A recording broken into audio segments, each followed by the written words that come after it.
Colbyjack.net is proud to present From the Flames by Trisha M. Wilson. The people of the fire, the Blesa, led by their queens, have ruled the island of Alfeyju and oppressed the Driva, the people of the ice, for more than 16 generations. With the Drivian King in hiding and little hope on the horizon, the Driva looked to one person to save them from the vile Blesa, the Diviana. According to legend, the divinely gifted Diviana will one day overthrow the Blesa and restore the Drivian King to his rightful throne. But with the search having lasted for more than 400 years, will the Diviana ever come to light? Willow is the slave of the Raskpil family. Bought at the age of 4, 20 years have passed since her life irrevocably changed. Her existence is no worse than any other slave, but within, Willow wonders if there isn't something more she should be doing with her life other than serving the ungrateful. Ordered to travel with her master's family to Sondertoft, so her master's adult children can take part in an ancient rite of passage, Willow is shocked when she learns that she too must participate. Will she fail, as all before her have? Will she rise to the challenge and become stronger after passing through the flames? Episode 85. My men will meet yours tomorrow at first light at Neridar. Neridar was a very large area of land a few miles out of the capital city.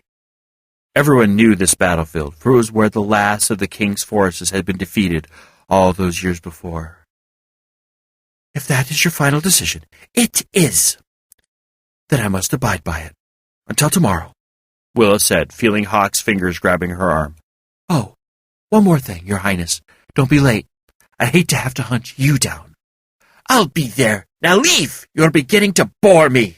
Queen Silverland waved her hand as if brushing Willow away. With one last look at the queen, Willow disappeared from the palace and was instantly back in the forest facing the cave entrance. That went well, Willow said, adrenaline roaring through her body. If you'll stand in front of me, I'll unconceal you. Once that was done, she turned to Hawk. Go inform Aluak about what's happened. Then transport his men to the battlefield and bring him here. We have much to go over before tomorrow's battle. Hawk nodded and had disappeared. While he's doing that, Sigurd, I really need to talk to you, alone. But my love, what if the Hawk brings Aluak back right away? We should be here waiting for them. Val can tell me if they arrive before we get back. What I have to say is really, really important. If it is that important, then I'll come. They walked into the forest and stopped by a small stream. What was so important it couldn't wait? Sigurd asked. Then, as if a lamp flickered on in his brain, he said, You have an answer to my question, don't you? Yes, I do. Willow braced herself for his reaction when she told him the bad news. But before she could break it to him, he started celebrating. Yes, yes, he cried, sweeping her off her feet and swinging her around. I promise you won't regret it. We can get married tonight. I've been talking to Sam, and they have a priest here who can do the ceremony. But, love, I know you probably wanted a large, elaborate wedding, but we don't have the time right now. If you'd said yes earlier, we could have done something more to what you probably imagined. But for now, we can get married and always renew our vows later with some elaborate affair. Sigurd, you don't understand. What's not to understand? We're getting married today! I'm so glad you didn't wait any longer to tell me, or else... Willow covered his mouth with her hand, stopping the flow of words. Sigurd, you have to listen to me. Don't say a word until I'm done. Understand? Willow nodded and she removed her hand. I didn't bring you out here to tell you I wanted to get married to you. Then what did you want to say to me? I need to tell you that, while I'm very touched at the depth of your feelings for me, I don't completely reciprocate them. What? Willow grabbed his hands and squeezed them. I've thought long and hard about this. I love you as a brother and a very close friend. I don't love you as a wife should love her husband. You don't love me? The happiness on Sigurd's face was gone, replaced with a cold, harsh look she'd never seen before. Not in that way. I can't marry you. I'm in love with someone else. Someone else? It's Hawk, isn't it? You want to marry him. he accused her. If you'll have me. I'm so sorry, Sig. Believe me, I tried to love you as you love me, but I just don't. Tears were streaming down her face. There's no way you'll change your mind. No, there isn't. My heart belongs to him. I'm so very sorry. Sigurd pulled his hands from hers and took a few steps back. This is so sudden. You've never even hinted that you feel that way for him. I need a few minutes alone. I'm sure you'll understand. Of course. If you want to talk later. I'll find you. Sigurd turned his back to her, started to walk away. Willow watched him go, wishing there was something she could do to ease his pain. But she knew that telling him anything but the truth would have hurt them both later on. Willow walked back to the cave silently, her thoughts in turmoil. At this moment she wanted nothing more than to go to her room and be alone. But as she turned toward her room, Kalina caught up with her. There you are. Aluak's been asking for you. He's here already?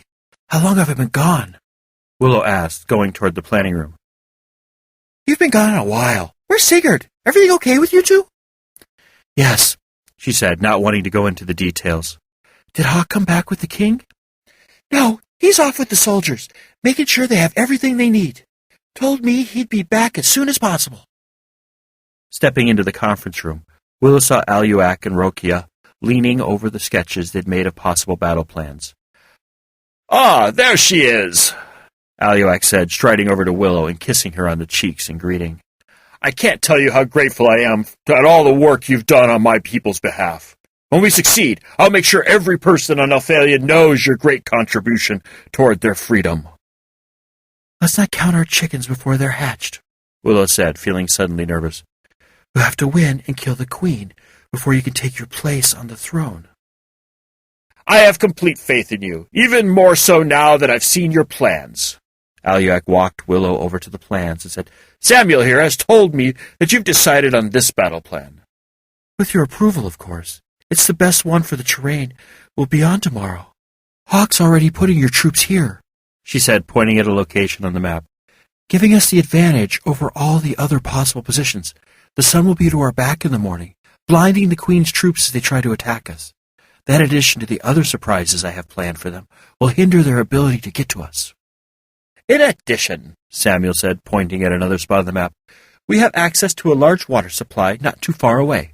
The enemy will have to walk a great distance to get their water. Are they able to sneak up behind my men, catching them off guard? Aluak asked, looking from Willow to Samuel. I wouldn't put anything past that witch of a woman. She's not as honorable as you two. She'll do anything to win and kill us all. We've thought about that eventuality, Samuel said, and that is why my men have spent the last few days exploring the area. They've reported that anyone trying to sneak up on our position would have a very hard time. There are very steep hills here, here, and here. All are between the men and whatever the Queen tries to do. We also believe it very unlikely that she'll even try, considering she only has a day to get her men to this location. According to the records, it took your ancestors' men 3 days to scale those hills all those years ago. Yes, I remember my grandfather telling me the story. It was before the road was built going around them. Those hills were part of the reason he lost so badly.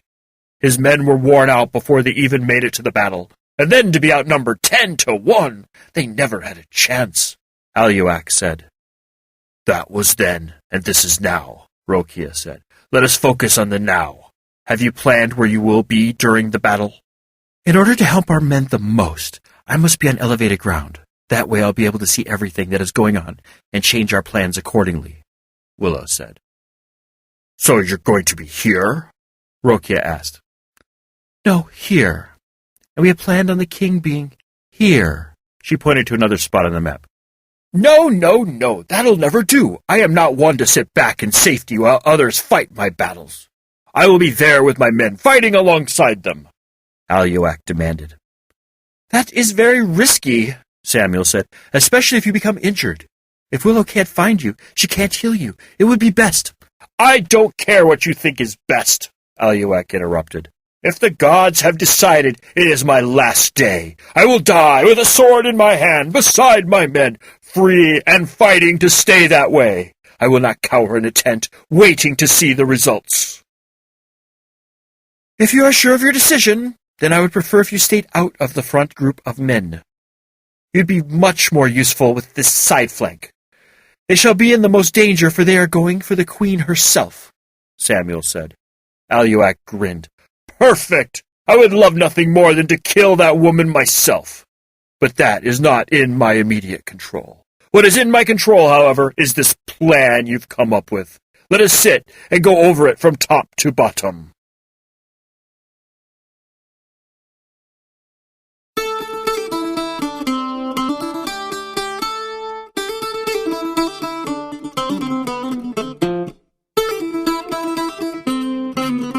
You have been listening to From the Flames by Trisha M. Wilson.